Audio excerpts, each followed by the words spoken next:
Hello everyone.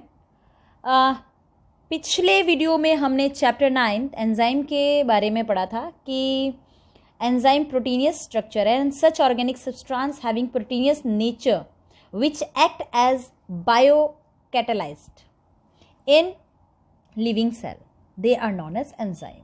हमने कल ये ओके। नेक्स्ट हमने पढ़ा था हिस्ट्री के बारे में कि अलग अलग साइंटिस्ट ने इसके बारे में आइडेंटिफिकेशन की, अलग अलग चीज़ों से इसको फॉर्मेंटेड करके जैसे निकाला, इससे अलग अलग साइंटिस्ट ने। They are mostly proteinaceous in nature, लेकिन हमने इसके बारे में भी पढ़ा कि कुछ ऐसे एंजाइम हैं जो नॉन प्रोटीनियस है स्ट्रक्चर में। एग्जाम्पल था अपना राइबोजाइम। नेक्स्ट हमने पढ़ा था स्ट्रक्चर ऑफ एंजाइम। सारे एंजाइम प्रोटीन के बने होते हैं, but there are some enzyme which are made from both proteinous and non-proteinous structure। जो एंजाइम प्रोटीन और नॉन प्रोटीनियस स्ट्रक्चर दोनों से बनते हैं, they are known as complete enzyme या होल एंजाइम। और इनमें 2 पार्ट्स मैंने आपको बताया था। पहला पार्ट जो प्रोटीन का बना होता है, they are known as apo enzyme, और जो नॉन प्रोटीनी स्ट्रक्चर था, they are known as cofactor. और कोफैक्टर की प्रेजेंस के बेस पे they are divided into 3 part. Prosthetic group, जिसमें कोफैक्टर एपोएंजाइम से टाइटली पैक्ड होता है। कोएंजाइम, जिसमें नॉन प्रोटीनियस स्ट्रक्चर यानी कि जो कोफैक्टर है वो लूजली पैक्ड होता है। और एक्टिवेटर, जिसमें कोफैक्टर जो है वो मेटल होता है एक। तो प्रोस्थेटिक ग्रुप में हमने पढ़ा था कि ये टाइटली पैक्ड होते हैं कोफैक्टर प्रोटीनियस स्ट्रक्चर से। कोएंजाइम में हमने पढ़ा था कि जो कोफैक्टर होते हैं वो प्रोटीनियस स्ट्रक्चर यानी एपोएंजाइम से लूजली पैक्ड होते हैं। और तीसरा पढ़ा था एक्टिवेटर, जिसमें कोफैक्टर एक मेटल होता है, मेटल आयन होते हैं। नेक्स्ट हमने पढ़ा था कुछ प्रॉपर्टीज एंजाइम के बारे में। वो प्रॉपर्टीज हमने बहुत विस्तार से पढ़ा था, एक्सप्लेन किया था कि ये प्रोटीनियस नेचर हैं, कोलाइडिंग हैं, स्पेसिफिक होते हैं। कोई ग्रुप के लिए स्पेसिफिक होता है, कोई एब्सोल्यूट स्पेसिफिक होता है, कोई स्पेशल बॉन्ड को पहचान के उनको डिसोसिएट करता है, कोई स्टेरॉइड स्ट्रक्चर को पहचान के करता है। और इनमें दोनों से रिएक्ट करने की क्षमता होती है। दोनों प्रकार के सब्सटेंस से ये रिएक्शन दोनों प्रकार के सब्सट्रैक्ट जैसे एसिड हो और बेस दोनों से रिएक्ट कर सकते हैं। ये एम्फोथोरिक होते हैं नेचर में। ये सब चीज़ें हमने पढ़ी थी। आज हम 2 टॉपिक ले रहे हैं। पहला टॉपिक है फैक्टर अफेक्टिंग एंजाइम। एंजाइम को वो कौन कौन से फैक्टर हैं जो अफेक्ट करेंगे। दूसरा हम लेंगे mode of enzyme action. Mode of enzyme action. तो हम 2 आज टॉपिक पढ़ेंगे, डिस्कस करेंगे आज की वीडियो में। फैक्टर अफेक्टिंग एंजाइम एक्शन और दूसरा mode of enzyme action. Okay, तो ये 2 फैक्टर है, factor affecting enzyme action and mode of enzyme action. Let we take our first topic, factor affecting enzyme action। different factors हैं जो enzyme के action को affect करते हैं, एंजाइम की क्रिया को प्रभावित करते हैं कह सकते हैं। जैसे कि टेम्परेचर है, पीएच है, कंसंट्रेशन ऑफ सब्सट्रैक्ट है ना। सब्सट्रैक्ट यानी कि अपने रिएक्शन में पार्टिसिपेट करने वाले सब्सटेंस। ओके।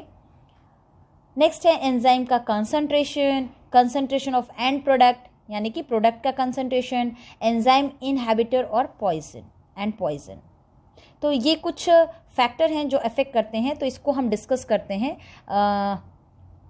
फर्स्ट अपन टेम्परेचर से लेते हैं। ओके, तो factor affecting on the action में मैंने आपके लिए लिख दिया है temperature, pH, concentration of substrate या रिएक्टेंट कह सकते हैं, enzyme concentration of end product या product, and enzyme inhibitor and poison. तो let me discuss from first temperature. देखिए, as usual we know all the enzyme are made from protein. Enzymes are proteinaceous in nature. They are highly sensitive towards temperature के लिए बहुत ही sensitive है। और इनका जो optimum temperature होता है जिस पे एंजाइम बहुत अच्छे से काम करता है, that temperature is 20 degree Celsius to 35 degree Celsius. 20 degree Celsius to 35 degree Celsius. लेकिन अगर हम सिर्फ 10 डिग्री सेल्सियस बढ़ा देते हैं तो ये 2.5 टाइम्स इनकी रेट ऑफ रिएक्शन क्या हो जाती है, बढ़ जाती है। टेम्परेचर इंक्रीज करने से, सिर्फ 10 डिग्री इंक्रीज कर दे तो इनकी रिएक्टिविटी 2.5 टाइम्स बढ़ जाती है। 2 से 2.5 गुना बढ़ जाती है इनके टेम्परेचर। और अगर 35 से एबव टेम्परेचर दी जाए तो इनकी रिएक्टिविटी क्या हो जाती है, डीनेचर्ड हो जाती है। इनकी थर्मल डीनेचर्ड के कारण इनकी ये जो एंजाइम होते हैं ये थर्मल डीनेचर्ड हो जाते हैं, नष्ट हो जाते हैं, जिसके वजह से इनकी रिएक्टिविटी कम हो जाती है और बहुत ज़्यादा हाई टेम्परेचर पे इनकी रिएक्टिविटी स्टॉप हो जाती है। याद रखिएगा 35 डिग्री सेल्सियस से ऊपर के टेम्परेचर पे ये थर्मल डीनेचर्ड हो जाते हैं, जिसकी वजह से इनकी रिएक्टिविटी स्लो हो जाती है और ज़्यादा टेम्परेचर पे इनकी रिएक्टिविटी स्टॉप हो जाती है। ओके, नेक्स्ट है हमारे पास पीएच। ऑब्वियसली पीएच के लिए भी सेंसिटिव है, तो वो कौन सी रेंज है जिस पे ये सही तरीके का काम करेगा, कौन सी रेंज है ऑप्टिमम जो पीएच वैल्यू है, कौन सी ऐसी सही रेंज है जिसके अंदर ये सही काम करेगा, तो वो रेंज ऑप्टिमम पीएच वैल्यू है 5 to 7.5 pH। Okay, increase and decrease in the pH value it also affect the work of enzyme. ये भी एंजाइम के वर्क को अफेक्ट करते हैं। अगर pH के वैल्यू को हमने कम किया ना, pH की वैल्यू को हमने कम या बढ़ा दिया तो भी इनकी एक्टिविटी क्या होती है, एंजाइम की एक्टिविटी अफेक्ट होती है। नेक्स्ट हम कर रहे हैं कंसंट्रेशन ऑफ सब्सट्रेट की कंसंट्रेशन। सब्सट्रेट यानी कि रिएक्शन में पार्टिसिपेट करने वाले सब्सटेंस कह सकते हैं, जिनको डिसोसिएट करना है एंजाइम के द्वारा। इनकी कंसंट्रेशन पे ऑब्वियसली डिपेंड करता है। कंसंट्रेशन ऑफ सब्सट्रेट कैसे भी हो सकते हैं, लेस भी हो सकते हैं, ऑप्टिमम भी हो सकते हैं, एक्सेस भी हो सकते हैं। ओके, ज़्यादा भी हो सकते हैं, है ना, कम भी हो सकते हैं और सही मात्रा में भी हो सकते हैं। But on the less concentration of enzyme, अगर एंजाइम की कंसंट्रेशन कम हो, on the less concentration of enzyme action is less due to no combination of substrate on all the active site. यानी कि अगर हम एंजाइम के कंसंट्रेशन को कम डालते हैं तो उनकी जो एक्टिव प्लेस है जहाँ से सब्सट्रेट को जुड़ना है एंजाइम के साथ, सब्सट्रेट को जुड़ना है, पिछली वीडियो में बताया था मैंने, जैसे प्रोस्थेटिक ग्रुप है, अलग अलग ग्रुप है, इसी तरीके से एक जगह होता है एंजाइम में जहाँ से सब्सट्रेट जुड़ती है ना, तो वहाँ जुड़ेगा ही नहीं वो सब्सट्रेट एक्टिव साइट से, और नहीं जुड़ेगा तो ऑब्वियसली क्या होगा, अफेक्ट होगा कंसंट्रेशन पे, है ना, सॉरी रिएक्टिविटी पे अफेक्ट होगा। तो on increasing of substrate concentration the enzyme activity also increase. अगर हम सब्सट्रेट की कंसंट्रेशन को बढ़ा देते हैं, मात्रा बढ़ा देते हैं, तो एंजाइम की भी एक्टिविटी बढ़ जाएगी। ओके, और एक डेफिनिट कंसंट्रेशन पे इनकी मात्रा कांस्टेंट हो जाएगी। एक डेफिनिट मात्रा पे मतलब एक फिक्स निश्चित सांद्रता पे इनकी क्या होगी, निश्चित कंसंट्रेशन पे इनकी जो गति है वो स्थिर हो जाएगी, यानी कंसंट्रेशन क्या हो जाएगी, कांस्टेंट हो जाएगी। ओके, और कंसंट्रेशन की अमाउंट को या कंसंट्रेशन को बढ़ाने के साथ अगर एंजाइम की कंसंट्रेशन भी बढ़ा देते हैं तो रेट ऑफ रिएक्शन क्या हो जाती है, इंक्रीज हो जाती है। नेक्स्ट हम ले रहे हैं कंसंट्रेशन ऑफ एंड प्रोडक्ट का कंसंट्रेशन। देखिए, एंड प्रोडक्ट यानी कि प्रोडक्ट, रिएक्शन के बाद हमारे पास एंजाइम अलग हो जाता है और प्रोडक्ट अलग हो जाता है, तो हम प्रोडक्ट की बात कर रहे हैं। तो ऑब्वियसली प्रोडक्ट की कंसंट्रेशन पे भी पीएच डिपेंड करता है। अगर हम एंड प्रोडक्ट की कंसंट्रेशन इंक्रीज कर दें, जैसे जैसे रिएक्शन होता जाएगा प्रोडक्ट की कंसंट्रेशन क्या होगी, बढ़ती जाएगी। तो प्रोडक्ट की कंसंट्रेशन अगर बढ़ेगी तो एंजाइम की कंसंट्रेशन घटेगी। ऑब्वियसली जब रिएक्शन होता है तो रिएक्शन में जो रिएक्टेंट हैं वो प्रोडक्ट बनते हैं, तो प्रोडक्ट जैसे जैसे बढ़ेगा वैसे वैसे एंजाइम जो उसमें पार्टिसिपेट कर रहे हैं उनकी रिएक्टिविटी क्या होगी, डिक्रीज होगी। तो याद रखिएगा, due to increase the concentration of end product, enzyme catalyze activity decreases, या the activity of enzyme is decreases. और ये धीरे धीरे एक्टिविटी एंजाइम का डिक्रीज होते रहता है और बाद में क्या होता है, स्टेबल होता है, उसके बाद एकदम ज़ीरो हो जाता है, इक्विलिब्रियम स्टेट में आने के बाद ज़ीरो हो जाता है, पूरी तरह से स्टॉप हो जाता है. ओके तो और जब इक्विलिब्रियम कंप्लीटली स्टॉप हो जाता है, आफ्टर नॉर्मल कंडीशन जब होता है, द एक्टिविटी वापस रिवर्स में स्टार्ट हो जाता है. नेक्स्ट है हमारे पास लास्ट अपना point, enzyme inhibited and poison, है ना. एंजाइम इनहैबिटेड एंड पॉइजन, ये 10th में भी आपने पढ़ा है. वो सब्सटेंस जो एंजाइम की एक्टिविटी को कम करते हैं, रिड्यूस करते हैं, डिक्रीज करते हैं, उन सब को कहते हैं क्या, एंजाइम इनहैबिटेड. तो दो substance which reduce the activity of enzyme is known as enzyme inhibitor. और ये 2 टाइप्स के हैं, ये 2 टाइप्स के हैं. मैं लिख देती हूँ कॉम्पिटिटिव एंड नॉन कॉम्पिटिटिव, इसको ध्यान रखिएगा. कॉम्पिटिटिव एंड नॉन कॉम्पिटिटिव ये 2 टाइप के हैं, बहुत अच्छे से ध्यान रखिएगा. तो ये 2 तरीके के हैं, competitive inhabited and non competitive inhabited. देखिए कॉम्पिटिटिव इनहैबिटेड में क्या होता है, जो स्ट्रक्चर है एंजाइम का, सबस्ट्रेट का स्ट्रक्चर बिल्कुल उसकी तरह होता है, सेम होता है, उससे रिजेंबल करता है. जो सबस्ट्रेट का स्ट्रक्चर होता है वो बिल्कुल हूबहू रिजेंबल करता है, यानी सेम होता है, किसकी तरह, जो अपने एंजाइम्स हैं.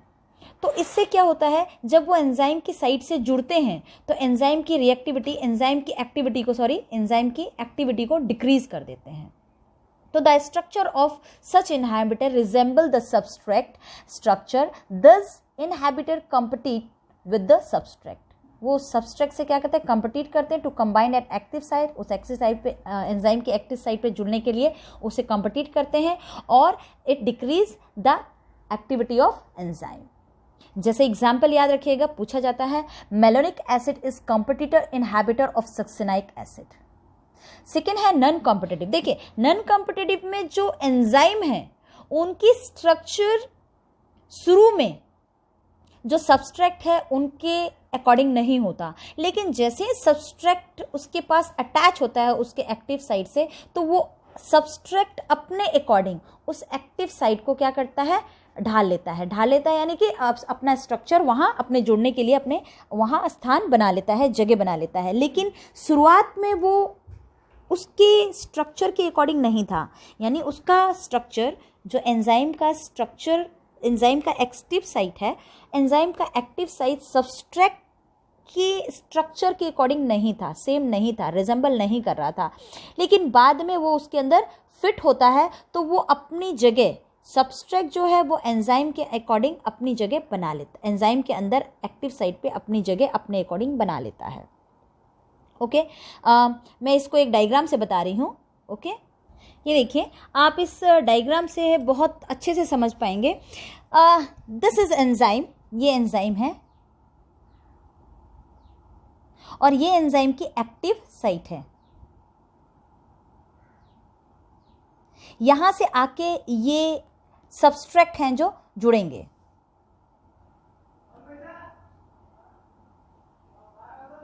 ये इस सबस्ट्रेट से जुड़ेंगे. जब ये इसके साथ जुड़ेगा तो ये क्या बना लेगा, ESC enzyme substrate complex.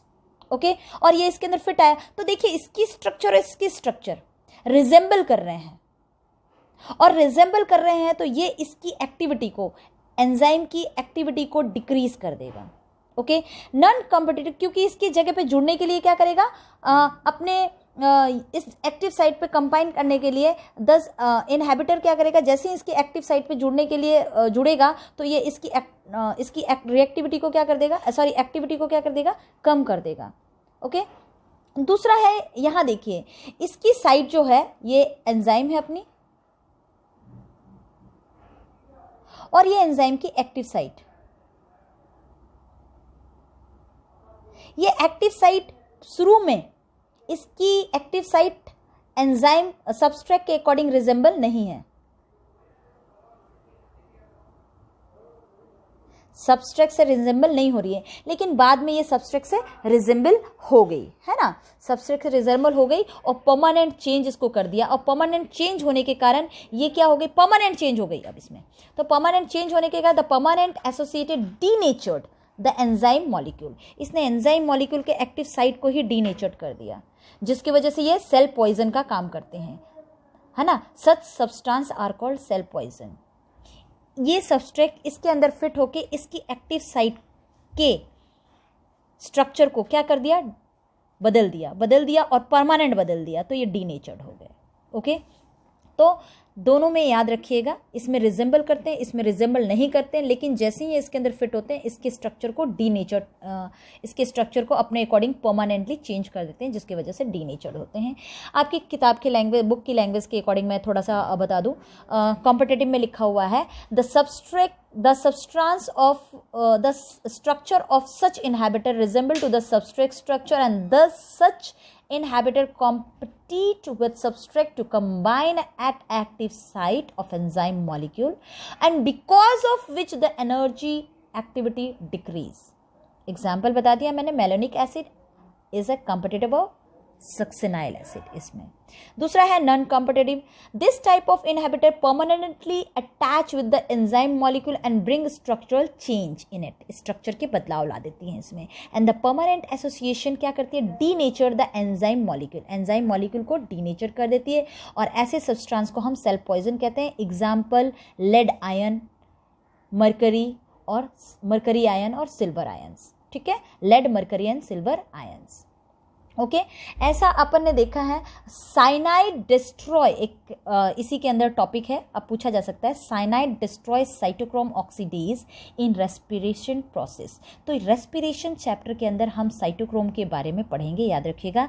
Cyanide उस साइटोक्रोम ऑक्सीडेज को क्या कर देती है, डिस्ट्रॉय कर देती है। साइनाइड डिस्ट्रॉय साइटोक्रोम ऑक्सीडेज इन रेस्पिरेटरी प्रोसेस, और आपको पता है साइनाइड खाने से इंसान की डेथ हो जाती है। तो cyanide destroys cytochrome oxidase in respiratory process as this type of destruction can be stopped by increasing the enzyme concentration. Okay, तो ये था हमारे कुछ factors which affect the action of enzyme.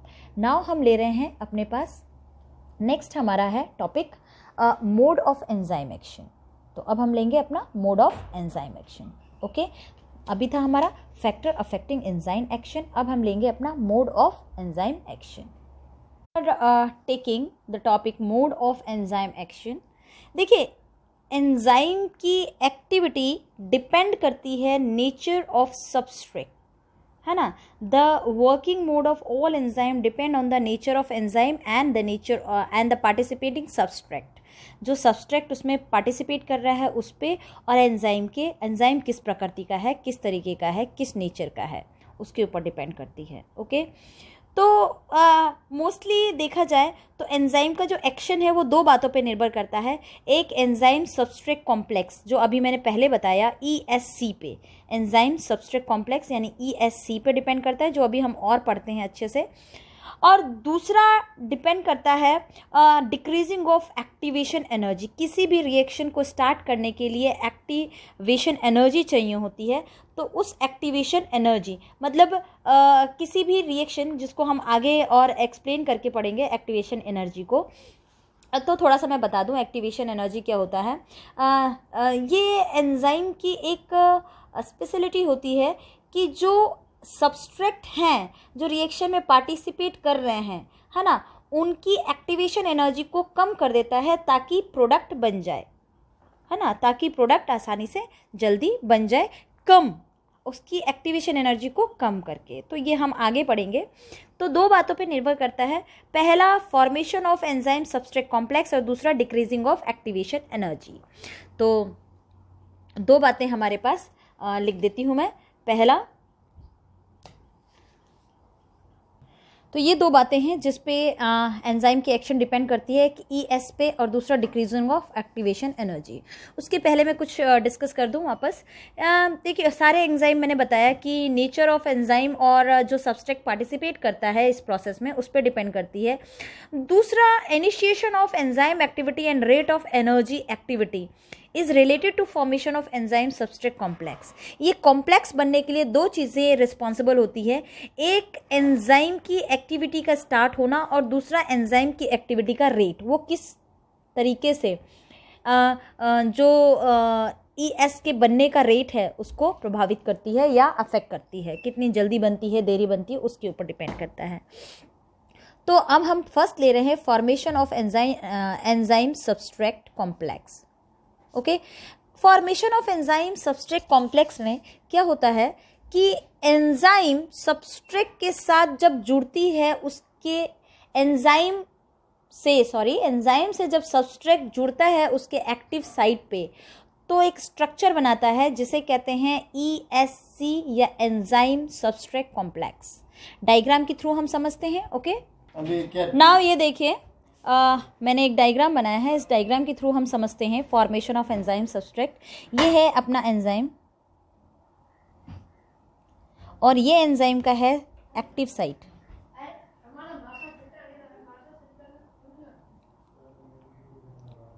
Okay, और ये है substrate.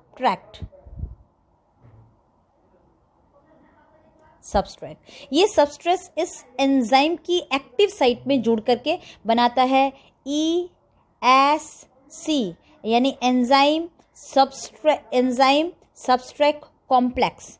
Enzyme substrate complex. Okay, enzyme substrate complex यानी ESC बनाता है। ओके, तो अब ये कॉम्प्लेक्स क्या करता है, इसके बाद ये एंजाइम अपना एक्टिवेशन स्टार्ट हो जाता है एंजाइम के, और बाद में एंजाइम प्रोडक्ट जो सबस्ट्रेट होता है उसको प्रोडक्ट में तोड़ देता है। ये देखिए सिंपल फॉर्म में ये प्रोडक्ट टूट गया, डिसोसिएट हो गया और एंजाइम वापस रिलीज हो गई और नेक्स्ट एक्टिवेशन के लिए रेडी हो गई। ओके, तो ये फॉर्मेशन एंजाइम सबस्ट्रेट कॉम्प्लेक्स कहलाता है। पूछा जाता है कि व्हाट इज ESC, तो एंजाइम सबस्ट्रेट कॉम्प्लेक्स, तो आप लिखेंगे the enzyme catalyse action first of all enzyme combine with substrate to form a unstable complex is known as enzyme substrate complex. या सिंपल भाषा में कहें, when substrate combine with enzyme on its active site, it form a complex structure, complex and unstable product। यहाँ लिख देती हूँ unstable, क्यों stable नहीं है, अनस्टेबल, ये बाद में वापस टूट जाते हैं, अलग हो जाते हैं। Unstable complex that is known as enzyme substrate complex. ये सिंपल बुक की लैंग्वेज अगर ना लिखें तो डायरेक्ट आप लिख सकते हैं ये लैंग्वेज कि enzyme when substrate combine on active site of enzyme it form ESC unstable complex known as ESC या एंजाइम सबस्ट्रेट कॉम्प्लेक्स। ओके, अब आता है ये आपको पता ही है, एंजाइम में एक जगह होती है जहाँ पर सबस्ट्रेट जुड़ता है, उसको एक्टिव साइट कहते हैं, है ना। ये हमने बहुत पहले ही पढ़ लिया था। जब सबस्ट्रेट एंजाइम की इस एक्टिव साइट से जुड़ता है तो इसकी स्ट्रक्चर को चेंज भी कर सकता है, नहीं भी कर सकता है, ये डिपेंड करता है सबस्ट्रेट और एंजाइम की नेचर पे, कैसा एंजाइम होता है। तो the active site on enzyme are so close to substrate and attach and the react easily. When the substrate attach to the enzyme surface, the enzyme change their shape and form a bond. ये अपने shape को change कर लेता है और bond बनाता है। अब शेप, इसका शेप चेंज भी हो सकता है, नहीं भी हो सकता है। इसका हम आगे 2 थ्योरी पढ़ेंगे जो अलग अलग साइंटिस्ट ने दी, उसके बारे में। The end product form due to this bond separate. ये एंड प्रोडक्ट जो बनता है वो बाद में क्या करता है, एंजाइम को और प्रोडक्ट को सेपरेट कर देता है। ओके, और फिर जो रिलीज होता है एंजाइम, वो नया बॉन्ड बनाने के लिए, नया कॉम्प्लेक्स सबस्ट्रेट बनाने के लिए रेडी होता है। तो इसके बेस पे 2 थ्योरी दी गई, एक एमिली फिशर ने दी और एक कॉस्टलैंड ने दी। वो थ्योरी के बारे में हम डिस्कस करते हैं। There are 2 theories given on the ESC। आपकी बुक में वो दोनों थ्योरी का डिस्कशन है। एक है लॉक एंड की थ्योरी और दूसरा इंड्यूस फिट थ्योरी। तो हम इनमें एंजाइम के स्ट्रक्चर से रिलेटेड पढ़ते हैं। ओके, तो अब हम लेते हैं दोनों थ्योरीज। हैं लॉक एंड की थ्योरी। देखिए, जैसे हमको पता है कि हर एक ताले की अलग अलग चाबी होती है, अपनी चाबी फिक्स होती है। हर एक ताले किसी भी चाबी से नहीं खुलते, वो अपनी फिक्स चाबी से खुलते हैं। तो ताला, जैसे एक पर्टिकुलर ताला के लिए एक पर्टिकुलर चाबी होती है, एक स्पेशल ताले के लिए स्पेशल चाबी होती है, उससे ही वो खुलते हैं। उसी तरह लॉक एंड की थ्योरी जो एमिल फिशर ने दिया, उसमें उन्होंने ये बताया कि खास एंजाइम खास सब्सट्रेट के लिए होते हैं। Special enzyme are responsible for special to form the product of special substrate, है ना। तो हर एंजाइम हर सब्सट्रेट को प्रोडक्ट में नहीं बदल सकता, ये बताया था एमिल फिशर ने। तो उन्होंने लॉक एंड की का एग्जाम्पल दिया। लॉक एंड की में जैसे हर एक ताले के लिए चाबी, सारे चाबी फिट नहीं होते, एक खास ताले के लिए, एक पर्टिकुलर ताले के लिए एक पर्टिकुलर चाबी होता है, वैसे ही इसमें भी एक पर्टिकुलर सब्सट्रेट के लिए एक पर्टिकुलर एंजाइम होता है। और वो मिलके क्या बनाता है, वो मिलके ये एंजाइम, ये सब्सट्रेट, जब एंजाइम के एक्टिव साइट से ये सब्सट्रेट फिक्स होगा तो बनाएगा ESC, enzyme substrate complex. Enzyme substrate complex बनने के बाद ये एंजाइम इस सब्सट्रेट को डिसोसिएट या ब्रेक डाउन करेगी, रिएक्शन होगा स्टार्ट, और ये सब्सट्रेट को बदल देगी, जो सब्सट्रेट है उसको बदल देगी प्रोडक्ट में, और एंजाइम रिलीज हो जाएगा। ये देखिए प्रोडक्ट अपने सिंपल फॉर्म में आ गया। ओके, आपके बुक के अकॉर्डिंग अगर हम करें तो सीधी सी बात है कि ऑल द एंजाइम्स, है ना, लॉक एंड की थ्योरी के लिए सबसे अकॉर्डिंग वो है कि all the enzymes are not fit for all the substrate, या कह सकते हैं बुक के according one lock can be opened by only one key, and similarly a special active surface of enzyme form a bond with special substrate, and by this type of enzyme the active can be catalyzed and is by a special type of substrate that can be bind with enzyme at the active site, है ना। तो ये सिर्फ उन्हीं substrate को बांधेगा जो इसके लिए फिट है। तो इसके शेप चेंज नहीं होते हैं, इसकी एक्टिव साइट का जो स्ट्रक्चर है वो चेंज नहीं होता, वो फिक्स होता है। बट इंड्यूस थ्योरी में ऐसा नहीं है। इंड्यूस थ्योरी में क्या होता है, इंड्यूस थ्योरी में थोड़ा सा डिफरेंट होता है। आप देखिए, ये इंड्यूस थ्योरी के एंजाइम है, इसका स्ट्रक्चर देखिए, इसका स्ट्रक्चर और सब्सट्रेट के स्ट्रक्चर दोनों का स्ट्रक्चर अलग है, जबकि हमारा लॉक एंड क्यू में स्ट्रक्चर सेम होता है, सिमिलर होता है और रिजिड होता है, जिसको बाद में बदल नहीं सकते। लेकिन इसका स्ट्रक्चर अलग है, एक्टिव साइट किसका, एंजाइम का।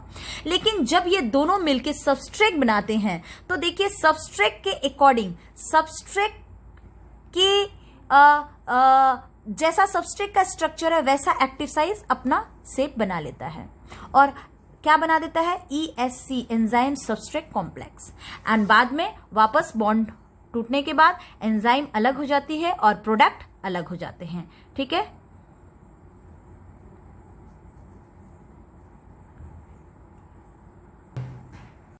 तो ये देखिए, इसमें भी लास्ट में एंजाइम और प्रोडक्ट अलग हो गए, और इसमें भी एंजाइम और प्रोडक्ट अलग हो जाते हैं। तो इंड्यूस फिट थ्योरी कहता है कि पहला चीज याद रखिएगा इंड्यूस फिट थ्योरी में, the active site found in enzyme are not rigid. इसमें जो इंड्यूस फिट थ्योरी हम पढ़ रहे हैं, इसका एक्टिव साइट रिजिड नहीं होता। सेकेंड याद रखिएगा, active site are not complementary, active site are not complementary to substrate, substrate के अकॉर्डिंग नहीं होता complementary. But when substrate come in contact with active site, then by the influence of substrate it change, by the influence of substrate the active site change its shape and form enzyme substrate, और चूंकि इसके influence हुआ है substrate के, so it is known as induce fit theory.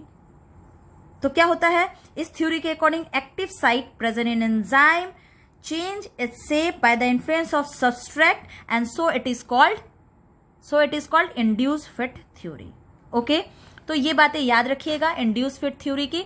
तो हमने अभी दो चीजें पढ़ी, फॉर्मेशन ऑफ एंजाइम सबस्ट्रेट के अंदर दो थ्योरीज पढ़ी, लॉक एंड की थ्योरी और induce fit theory.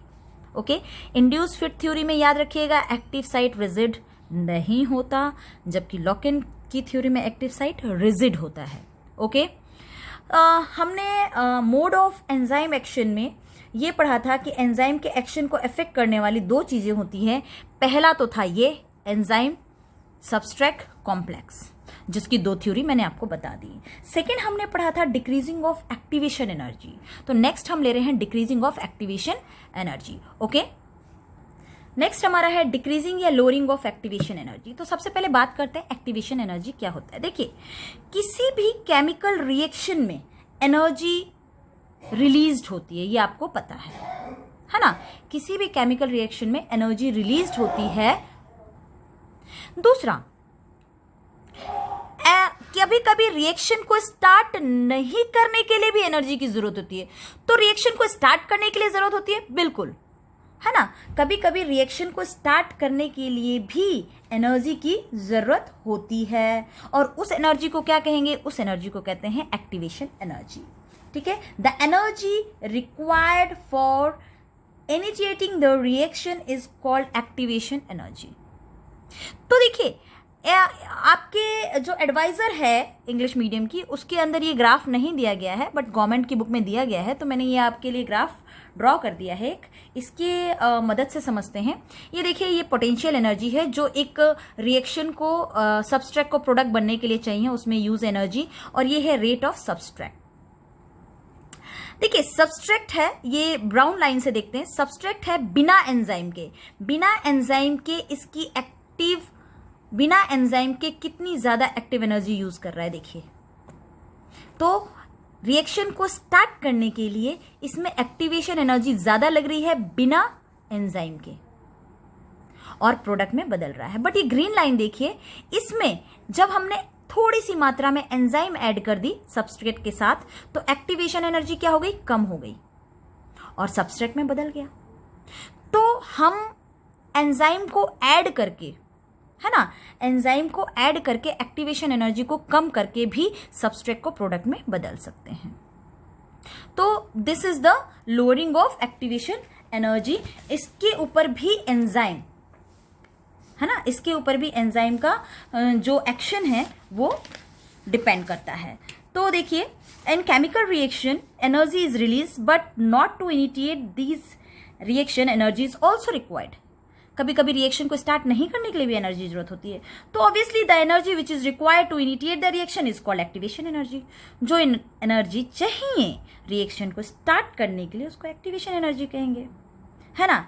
Enzyme have this facility that they can reduce the energy required for activation of substrate molecule, and in the presence of in the presence of enzyme, the lowering activation energy substrate get convert into the end product या product। तो ये था हमारा आज का topic enzyme से related. Enzyme के हमने एक्शन पढ़ा, जो एक्शन में हमने पढ़ा कि वो दो बातों पे डिपेंड करता है, पहला ईएस पे और दूसरा लोअरिंग ऑफ एक्टिवेशन एनर्जी। और हमने उन फैक्टर्स के बारे में भी पढ़ा जो फैक्टर्स एंजाइम की एक्टिविटी को अफेक्ट करते हैं। तो आज के लिए इतना ही। नेक्स्ट टॉपिक को हम अपने अगले वीडियो में पढ़ेंगे। Thank you.